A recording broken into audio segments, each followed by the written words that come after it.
Hello dear students, कैसे हैं आप सभी। आई होप आप सभी बहुत बढ़िया होंगे, मस्त होंगे, स्वस्थ होंगे, तंदुरुस्त होंगे और प्रैक्टिस कर रहे होंगे। और आपकी प्रैक्टिस में जितनी प्रॉब्लम्स आ रही हैं उन सभी प्रॉब्लम्स को दूर करने के लिए मैं जयेंद्र मिश्रा आप सभी का इस चैनल पे वेलकम करता हूं, जिसका नाम है एमजे सर फिजिक्स। इस चैनल पे स्टूडेंट्स हम जितने भी फिजिक्स के चैप्टर्स होते हैं नीट और जेई के लिए, उन सभी चैप्टर्स के टॉपिक वाइज न्यूमेरिकल्स की प्रैक्टिस कर रहे हैं। तो विदाउट टाइम वेस्ट करते हुए अपना टॉपिक देखते हैं। टॉपिक है पैरेलल प्लेट कैपेसिटर और यहाँ पे एडवांस लेवल की एक्सरसाइज रहने वाली है। इससे पहले भी हमने इसके 2 वीडियोस देखे हुए हैं, ये इसका 3rd वीडियो है। तो आइए क्वेश्चन देखते हैं। ये रहा क्वेश्चन नंबर 1। बहुत बड़ा क्वेश्चन है, बट क्वेश्चन बड़ा दिख रहा है नहीं। प्रैक्टिस करेंगे, क्वेश्चन को पढ़ेंगे, ढंग से टाइम देंगे तो आराम से न्यूमेरिकल सॉल्व होगा। ठीक है, क्वेश्चन पढ़ें। A parallel plate capacitor has a dielectric slab of dielectric constant K between its plate that covers 1/3 of the area of its plates. ठीक है, as shown in the figure. The total capacitance of capacitor is C, while that of the proton with dielectric in between is C1. ठीक है, यहां का dielectric C1 है, पूरे capacitor का capacitance C बोला गया है और इसका जहां पे आपको डाइलेक्ट्रिक स्लैब दिख रहा है इसका कैपेसिटेंस C1 दिया गया। When the capacitor is charged, the plate are covered by the dielectric given charge Q1 and the rest of the area gets charge Q2. ये जितना ऊपर का एरिया ये चार्ज Q1 ले रहा है और ये चार्ज क्या ले रहा है, Q2। ठीक है, the electric field in the dielectric is E1, ऊपर की इलेक्ट्रिक फील्ड आपको E1 दी गई है, and that in the other portion is E2, यहां की इलेक्ट्रिक फील्ड E2 दी गई है। चूज द करेक्ट ऑप्शन और ऑप्शंस इग्नोरिंग एज इफेक्ट। आपको यहां पे ये 4 ऑप्शन दिख रहे हैं, इनमें से शायद एक ऑप्शन भी करेक्ट हो सकता है या 2 या 3, कितने भी हो सकते हैं, तो चेक करना है अपने को। ठीक है, तो चलिए इसको सॉल्व करते हैं। तो एक चीज ध्यान से, जब पूरे कैपेसिटर को आपने चार्ज कर दिया तो चार्ज हो गया तो इसके बीच में पोटेंशियल डिफरेंस क्रिएट होगा दोनों प्लेट्स के बीच में। अब ये प्लेट यहां तक आ रही है ना, पूरी ऊपर वाले एरिया में भी और नीचे वाले एरिया में भी, और यहां पे भी ये प्लेट एरिया पूरा यहां से यहां तक है। तो मतलब ऊपर वाला जो कैपेसिटेंस है और नीचे वाला जो कैपेसिटेंस है, दोनों के बीच में पोटेंशियल डिफरेंस इक्वल है। या फिर सिंपल सा समझ लो, ऊपर एक और नीचे एक, दोनों पैरेलल कॉम्बिनेशन में, तो पैरेलल कॉम्बिनेशन में पोटेंशियल डिफरेंस क्या रहता है, सेम रहता है। ठीक है, तो चलो सॉल्व करते हैं। तो अपने को एक चीज पता चली कि पैरेलल कॉम्बिनेशन बन रहा है। कौन सा कॉम्बिनेशन बन रहा है, पैरेलल कॉम्बिनेशन। और पैरेलल कॉम्बिनेशन में V क्या रहता है, सेम रहता है, V सेम रहता है। तो अगर इलेक्ट्रिक फील्ड E1 देखी जाए तो क्या लिखोगे, इलेक्ट्रिक फील्ड अगर E1 देखा जाए तो पीछे आओ, V इलेक्ट्रिक फील्ड और पोटेंशियल डिफरेंस का रिलेशन क्या होता है, यहां पे इनके बीच का सेपरेशन मान लेते हैं D है, प्लेट्स के बीच का। ठीक है, तो इलेक्ट्रिक फील्ड क्या होगी, E1 is equal to V/D। ठीक है, और E2 भी क्या होगी, पोटेंशियल डिफरेंस दोनों के प्लेट्स के बीच का V और सेपरेशन भी कितना है, D। अब अगर इन दोनों का रेशियो करोगे तो E1/E2 का वैल्यू क्या आएगा, 1 आने वाला है। ठीक है, तो ये एक अपना आंसर हो गया। चले देखें, फर्स्ट ऑप्शन देखो, फर्स्ट ऑप्शन हो गया एक। ठीक है, उसके बाद नेक्स्ट देखते हैं। फिर ये दोनों ऑप्शन में से ये ऑप्शन करेक्ट हो गया। अब चार्ज वाला और कैपेसिटेंस वाला दोनों देखते हैं। तो चार्ज का चलो पहले देखते हैं।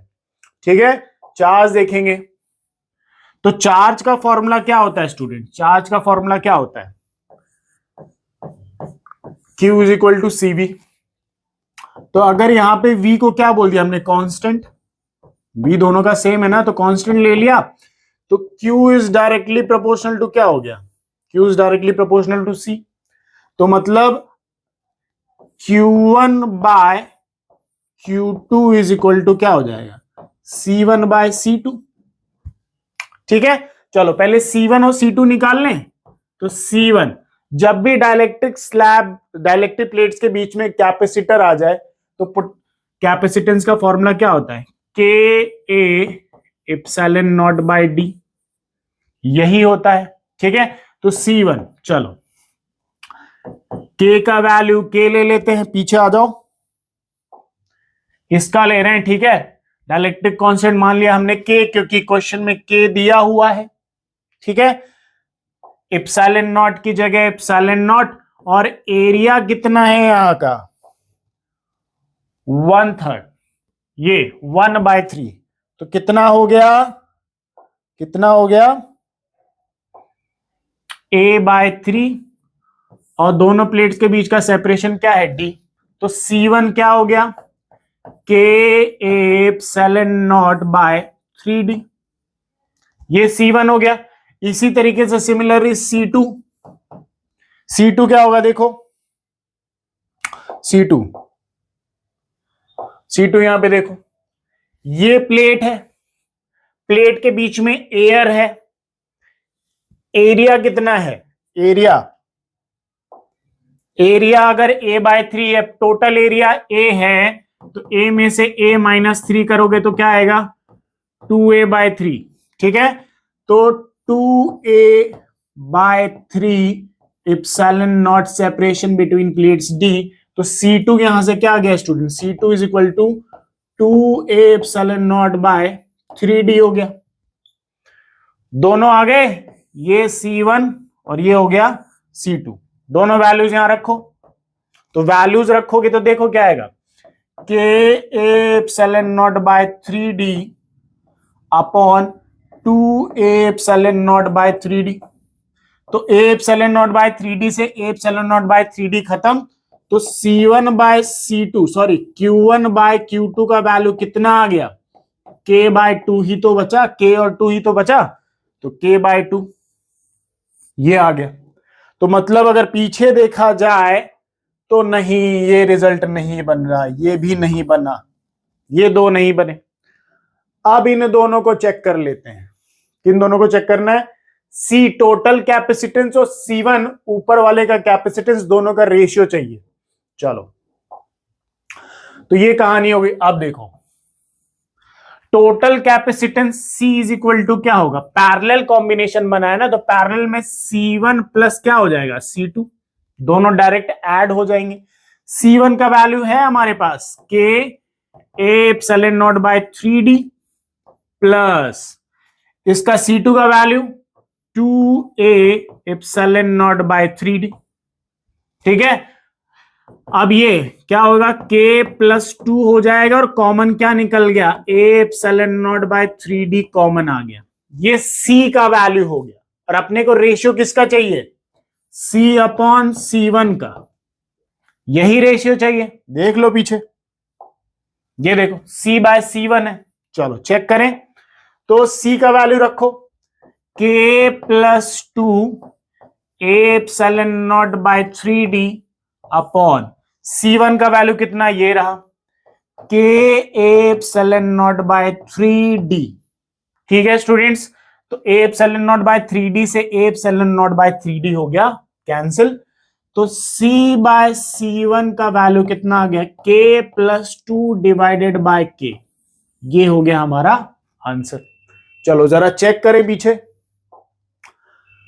बिल्कुल करेक्ट है, 2 + K या K+2 दोनों सेम ही है, डिवाइडेड बाय क्या हो गया K, मतलब ये भी ऑप्शन में है। तो मतलब फर्स्ट और फोर्थ वाला करेक्ट है, सेकंड और थर्ड वाला यहां पे करेक्ट नहीं है। ये आंसर आप फिर से नोट कर सकते हैं, है ना। पैरेलल कॉम्बिनेशन में V सेम था, तो दोनों इलेक्ट्रिक फील्ड का रेशियो किया तो 1 आया। ठीक है, यहां पे चार्ज हमें पता है कि इज इक्वल टू CV होता है, V सेम है तो charge is directly proportional to C हो गया, तो Q1/Q2 is equal to C1/C2। C1 और C2 निकाल ले, यहां वैल्यू पुट किया तो ये वैल्यू आ गया, ये वैल्यू वहां पे पीछे मैच नहीं कर रहा था। उसके बाद C/C' का क्या पूछा था, C/C1 का रेशियो पूछा था, C का वैल्यू C1 + C2 क्यों किया हमने, क्योंकि पैरेलल कॉम्बिनेशन था, तो पैरेलल कॉम्बिनेशन में डायरेक्ट ऐड होता है, दोनों को ऐड किया तो ये वैल्यू आ गया C का। रेशियो कर दिया तो ये वैल्यू हमारे पास आंसर हो गई। ठीक है स्टूडेंट्स, पॉज करो, नोट करो, हम बढ़ेंगे अपने नेक्स्ट क्वेश्चन की तरफ। नेक्स्ट ये रहा नेक्स्ट। ये भी बड़ा क्वेश्चन दिख रहा है, बड़ा नहीं है, सिर्फ सिंपल सा क्वेश्चन रीड करना है। बड़े क्वेश्चन दिखते हैं कि यार बहुत बड़े हैं, फिजिक्स में होगा ही नहीं, बट ट्राई करोगे, आराम से टाइम दोगे तो होएगा, कैसे नहीं होएगा। चलो देखो, a parallel plate capacitor having plates of area S, ठीक है, and plate separation D has capacitance C1 in air, ठीक है। एक पैरेलल प्लेट कैपेसिटर है जो पहले एयर में रखा गया, उसके बीच का जो है मीडियम है वो एयर है, तो कैपेसिटेंस बोला है C1 और प्लेट्स का एरिया दिया है S, ठीक है, और सेपरेशन दिया है D, ठीक है। अब आगे, when two dielectrics of different relative permittivities epsilon1 is 2, epsilon2 is 4 are introduced between the two plates as shown in the figure, the capacitance becomes C2. The ratio of C2 by C1, देखो पहले तो plates के बीच में air medium था, तो capacitance कितना हो गया C1, ठीक है। अब इन्हीं दोनों, ये दोनों प्लेट्स हैं, ये पहली वाली प्लेट A प्लेट हो गई मान लो, और इधर वाली ये जो प्लेट है ये B प्लेट, दोनों प्लेट है, 3D डायग्राम है ऐसा। दोनों के बीच में इतने एरिया में epsilon1 एक मीडियम, और इतने एरिया में epsilon2, ठीक है, समझ में आया। ये S/2 है और S/2 टोटल एरिया S है ना, तो ऊपर का एरिया S/2, नीचे का एरिया S/2, ठीक है। तो इतने एरिया में एक मीडियम और इतने एरिया में एक मीडियम हो गया। अब हमें यही C2 और C1 का क्या पता करना है, रेशियो। तो चलो देखो, जब प्लेट्स के बीच में एयर है तो कैपेसिटेंस है C1 और इनके बीच का सेपरेशन कितना दिया है D और एरिया दिया है S, तो C1 कितना होगा स्टूडेंट्स, A epsilon नॉट, भाई फॉर्मूला तो A होता है ना, बट यहां पे एरिया S है, तो S epsilon नॉट बाय कितना हो गया, D हो गया, ठीक है। ये कंडीशन हो गई। अब ध्यान से देखो, ये एयर वाली कंडीशन। अब जब medium introduce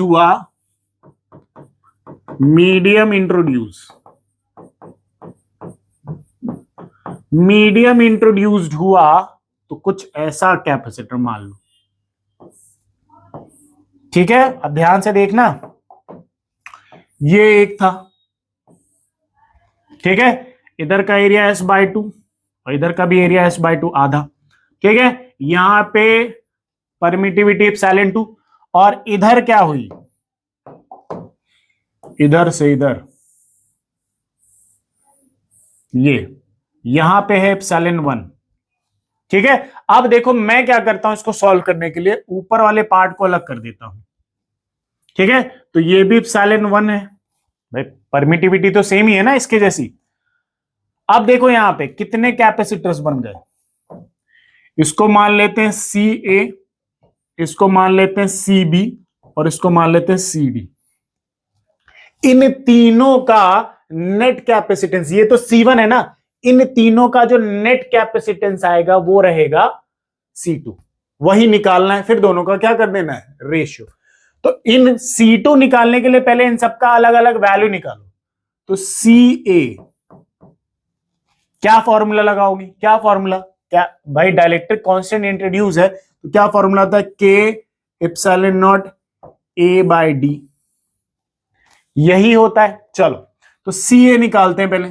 CA is equal to K कितना है यहाँ पे, epsilon1 का वैल्यू चलो पीछे देख लें, 2 है, epsilon2 का वैल्यू 4, ठीक है, ध्यान रखना है। तो epsilon1 है तो K का वैल्यू कितना, 2, ये 2 रख दिया।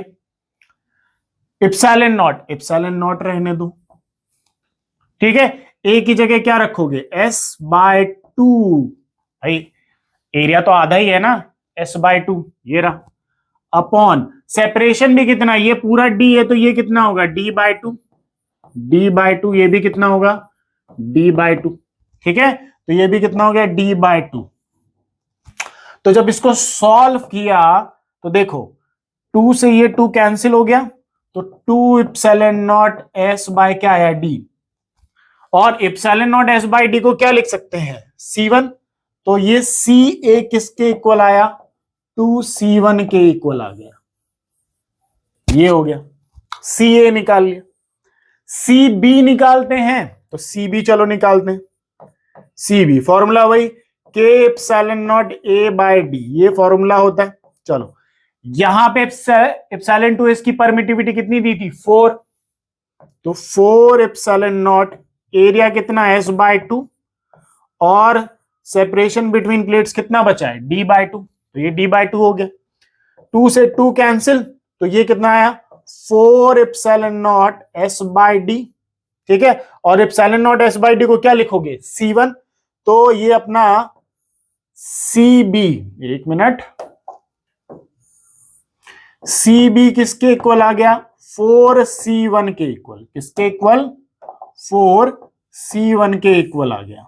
ये दो चीजें मिल गई, CA और CB मिल गया, अब CD चाहिए, तो CD में भी वही formula K epsilon not A by D. चलो वैल्यूज रखो, यहां की परमिटिविटी कितनी 2, तो 2 एप्सिलॉन नॉट से एरिया कितना S बाय 2, आधा एरिया है ना, और सेपरेशन बिटवीन प्लेट्स कितना है D है, थिकनेस मान लो, thickness of dielectric slab D पूरा है ना, तो D हो गया। अब देखो 2 से 2 कैंसिल, तो CD कितना आ गया epsilon not S by D, और epsilon not S by D किसके इक्वल C1 के, तो यहां से CD क्या मिला C1 के इक्वल हो गया। तीनों वैल्यूज आ गए, तीनों वैल्यूज आ गए, तो अब देखो नया डायग्राम बना दे, ऊपर वाले दोनों सीरीज में और ये पैरेलल में, तो चलो CA CB और CD, CA CB और CD, तो इन तीनों का जो नेट वैल्यू आएगा है ना, उसको क्या बोलोगे C2। तो ये दोनों सीरीज में क्या फॉर्मूला होता है CA CB upon CA plus CB, ये हो गया। और जब इनका रिजल्ट आएगा तो ये पैरेलल में रहेगा, तो पैरेलल में डायरेक्ट ऐड कर दोगे तो CD, ये दोनों सीरीज में, तो सीरीज में ये एडिशन हो गया। इन दोनों का जो रिजल्ट आएगा वो इसके साथ पैरेलल में, तो पैरेलल में डायरेक्ट ऐड कर दोगे। चलो वैल्यूज रखो, CA का वैल्यू ये रहा 2C1 इंटू CB का वैल्यू ये रहा 4C1, 4C1 divided by CA plus CB 2C1 plus 4C1 plus CD का वैल्यू कितना है स्टूडेंट्स, ये रहा C1, ये आ गया, ठीक है। अब देखो C2 is equal to 2 into 4 8C1 square, C1 into C1 square, 4C1 plus 2C1 6C1 plus C1, C1 से एक C1 हो गया यहां पे कैंसिल, तो C2 का वैल्यू यहां से देखो कितना आ गया, ये यहां पे भी कैंसिल होगा, 2 4 जा 8 2 3 जा 6, तो 4C1 बाय 6 सॉरी 3 ना 3 प्लस C1, और जब इनको ऐड करोगे तो जो C2 आएगा वो कितना होगा 7 बाय 3 C1, एलसीएम करके सॉल्व कर लेना, तो 4C1 बाय 3 ये C2 का वैल्यू आ गया। तो ये है हमारे पास C1 का वैल्यू और ये है C2 का वैल्यू, ठीक है। तो चलो दोनों का रेशियो कर दो, C2 bye C1 is equal to C2 का वैल्यू 7 बाय 3 C1, C1 का वैल्यू कितना है S epsilon not by D upon C1 का वैल्यू अब कितना S epsilon not by D, ठीक है। इससे ये हो गया कैंसिल, तो C2 बाय C1 का रेशियो कितना आ गया 7 बाय 3, ये हो गया आंसर, ठीक है। ये दोनों सीरीज में, ये इसके साथ किसमें पैरेलल में, हो गया सॉल्व। थोड़ा सा लेंदी कैलकुलेशन भाई, एडवांस लेवल का क्वेश्चन है, थोड़ा तो इज्जत रहेगी उसकी, है ना। तो नोट करो इसे, खुद से फिर से ट्राई करना है, प्रैक्टिस करना है, जितना प्रैक्टिस करोगे उतना अच्छा होते जाओ। ठीक है, तो नोट करो इसे। हम नेक्स्ट क्वेश्चन की तरफ बढ़ेंगे, पहले आंसर टिक कर ले कौन सा है भी या नहीं। ये रहा ऑप्शन नंबर डी हमारा यहां पे करेक्ट है। 7/3 आंसर रहने वाला है। पॉज कर लेना, नोट कर लेना इसे। चलो नेक्स्ट क्वेश्चन क्या लिखा है। A parallel plate capacitor of capacitance C has spacing D between two plates having area A। ठीक है, the region between the plates is filled with n dielectric layers parallel to its plate, each with thickness sigma is equal to del is equal to D by n। ठीक है, the dielectric constant of the mth layer is Km is equal to K in bracket 1 plus m by n for a very large number n greater than 10 raised to power 3. The capacitance C is alpha in bracket K epsilon naught A by D ln 2। the value of alpha, इसका value ढूंढना है हमें। ठीक है, question देखो, question क्या कह रहा है, समझना है क्वेश्चन को ढंग से। ठीक है, क्वेश्चन को समझोगे तो ही सॉल्व हो सकता है ना। ध्यान से देखना अब। चलो क्वेश्चन देखो, यहां पे क्वेश्चन क्या कह रहा है। एक पैरेलल प्लेट कैपेसिटर है, ठीक है, और दोनों प्लेट्स के बीच का जो सेपरेशन है वो D दिया गया है। ठीक है, ये D दिया गया है। अब इन प्लेट्स के बीच में n number of dielectric constants डाल दिए। ये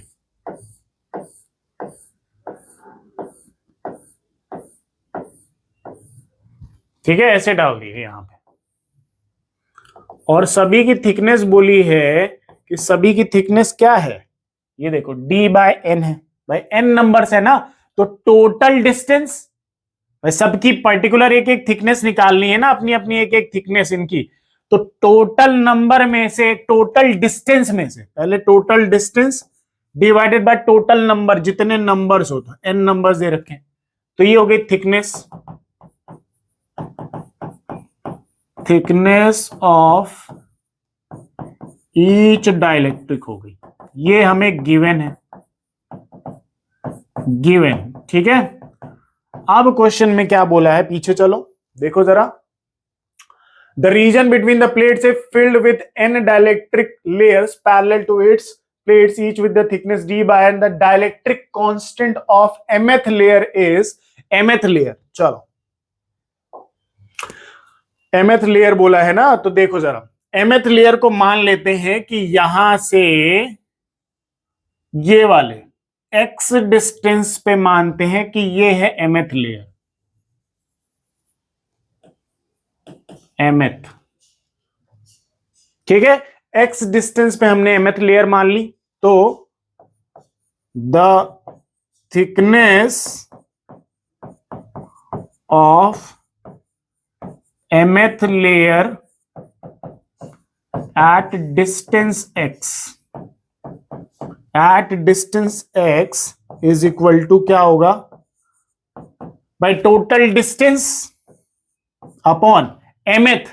तो टोटल डिस्टेंस तो D नहीं, टोटल डिस्टेंस यहां पे x है ना, एट डिस्टेंस x पे है, x पे हमने लेट करके ले लिया कि x डिस्टेंस पे mth लेयर है, तो टोटल डिस्टेंस x कितने नंबर ऑफ mth, तो x बाय।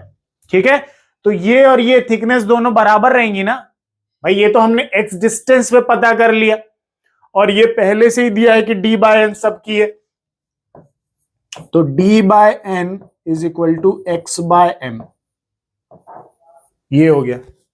ठीक है, तो यहां से आपको x by d is equal to मिलेगा m बाय n। भाई ये d इधर m उधर चला गया, दोनों ने एक दूसरे की जगह ले ली, तो ये हमने बना ली मान लो पहली इक्वेशन।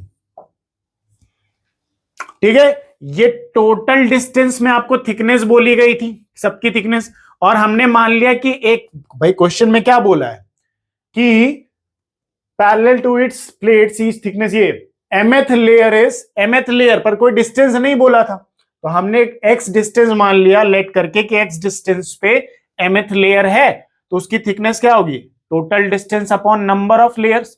तो टोटल डिस्टेंस x और नंबर क्या दिया है mth, x बाय m हो गया। बट ये दोनों थिकनेस एक दूसरे के इक्वल ही रहने वाली है, तो ये दोनों इक्वल क्या, तो यहां से x बाय डी का रेशियो मिल गया m बाय n।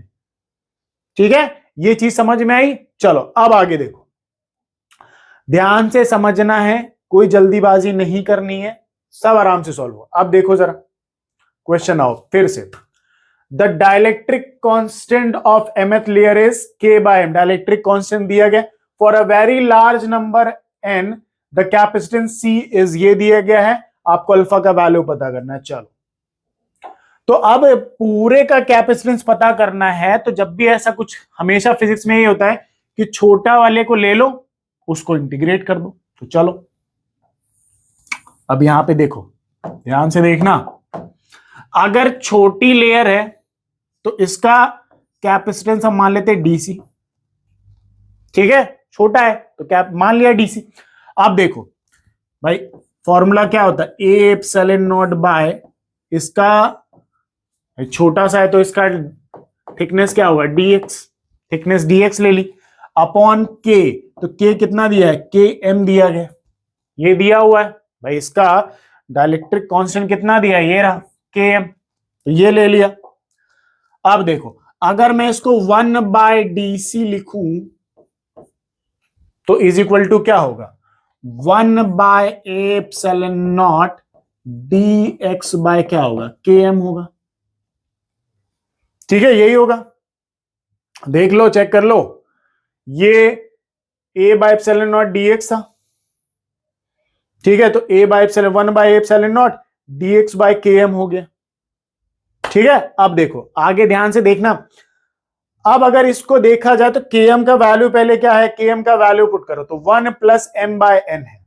ठीक है, तो 1 by D C is equal to 1 by epsilon not D x by 1 plus M by क्या हो गया एन, यही दिया हुआ है, देख लो पीछे देखो क्या दिया है, एम बाय एन दिया हुआ है, तो एम बाय एन ले लिया। ठीक है, अब यहां पे देखो 1 by D C is equal to, M by N को क्या लिख सकते हो, X by D, M by N is equal to X by D है ना, तो 1 by epsilon not D x by 1 plus X by क्या हो गया डी।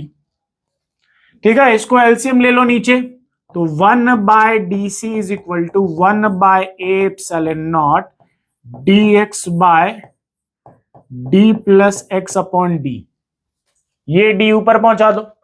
तो अब देखो ये जो है छोटे छोटे कैपेसिटेंस, ये कितने नंबर में है, डी डिस्टेंस में, तो D times of 1 by C is equal to, D times of 1 by C is equal to क्या आ गया, D by epsilon not D x by D plus X.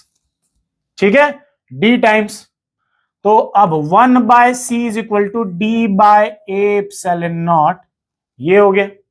ठीक है, अब देखो यहां पे एक चीज और लिखना भूल गया था, के एम का वैल्यू, ये के भी तो अंडर मल्टीप्लाई होगा, ये के लिखना हम भूल गए।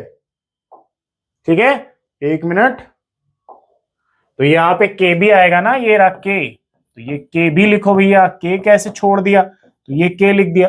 ठीक है, अब देखो इंटीग्रेट कर देंगे dx upon D plus x, कहां से कहां तक डिस्टेंस है, जीरो से ये पूरे कैपेसिटेंस कहां तक फैले हुए हैं, डी तक, तो जीरो से लिमिट कहां तक जाएगी, डी तक। डाइलेक्ट्रिक कांस्टेंट यहां जीरो लेंथ से शुरू हुए, यहां से पूरे डी डिस्टेंस पे, तो लिमिट जीरो से कहां तक हो गई, डी तक। अब देखो 1 by C is equal to D by K epsilon not, ये हो गया। 1 बाय डीएक्स को डीएक्स के 1 बाय डी प्लस एक्स को डीएक्स के रिस्पेक्ट में इंटीग्रेट करो तो क्या आएगा, ln D plus x, ln D plus x, limit कहां से कहां तक, लिमिट कहां से कहां तक, जीरो से डी तक हो गई। पुट करो लिमिट फाइनल माइनस इनिशियल, तो फाइनल माइनस इनिशियल पुट करोगे तो 1/c is equal to d by K epsilon not ln। एक बार यहां पे पुट करोगे, x की जगह d पुट करोगे तो d प्लस डी 2d, तो 2d माइनस ln। एक बार 0 पुट कर दो तो फाइनल माइनस इनिशियल ना, तो फाइनल माइनस डी माइनस 0 तो d, ये हो गया 1/c is equal to d upon k epsilon not ln a minus b a by b. 2d by d हो गया, d से d क्या हो गया, कैंसिल। तो यहां से 1/c इज इक्वल टू क्या है, d ln 2 upon k epsilon not. ठीक है, तो यहां से c का वैल्यू क्या आया, ये इधर ये इधर, तो c का वैल्यू देखो क्या आया, ये ऊपर गया तो ये नीचे आएगा। तो 1 मिनट, ये 1 in bracket k epsilon not upon D ln 2, ये हो गया भाई, ये इधर गया, ये इसकी जगह है और ये कहां गया, ऊपर। तो c is equal to 1 in bracket k epsilon not by D ln 2। यही पीछे कुछ आ रहा था, देखो जरा, K epsilon not by D ln 2। Alpha की जगह क्या दिया हुआ है यहां पे, कितना वैल्यू है, 1। तो अल्फा का वैल्यू किसके इक्वल आ गया स्टूडेंट्स, 1 के इक्वल। ठीक है, तो यहां से कौन सा वैल्यू मैच कर रहा है, ऑप्शन नंबर ए यहां पे मैच कर रहा है। क्वेश्चन देख लो, और ये रहा क्वेश्चन का सॉल्यूशन। ठीक है, n नंबर्स ऑफ कैपेसिटर से, तो एक का निकालिया, इंटीग्रेट कर दिया तो हमारा अल्फा का वैल्यू आ गया, सारे वैल्यूज आ गए, सारे टोटल कैपेसिटेंस ही आया। टोटल कैपेसिटेंस में अल्फा का वैल्यू कितना आ गया, 1। ठीक है, तो आज का ये वीडियो यहीं पे एंड होता है। इसी तरीके के अमेजिंग वीडियोस के लिए वीडियो को लाइक करिए, सब्सक्राइब करिए, है ना, पढ़ते रहिए, बढ़ते रहिए। और अगर शॉर्ट नोट चाहिए तो यहाँ पे डिस्क्रिप्शन में आपको लिंक मिलेगा, वहां पे शॉर्ट नोट्स बनाए जा रहे हैं, तो उन शॉर्ट नोट्स को भी आप लर्न करिए, वो बहुत इफेक्टिव रहेंगे आपके लिए। ठीक है, चलिए मिलते हैं नेक्स्ट वीडियो में नेक्स्ट टॉपिक के साथ। ये टॉपिक यहीं पे खत्म हो गया, इस टॉपिक के तीनों लेवल हमने देख लिए, अब हम नेक्स्ट टॉपिक देखेंगे। तो मिलते हैं नेक्स्ट वीडियो में, आज के लिए इतना ही। Thank you so much.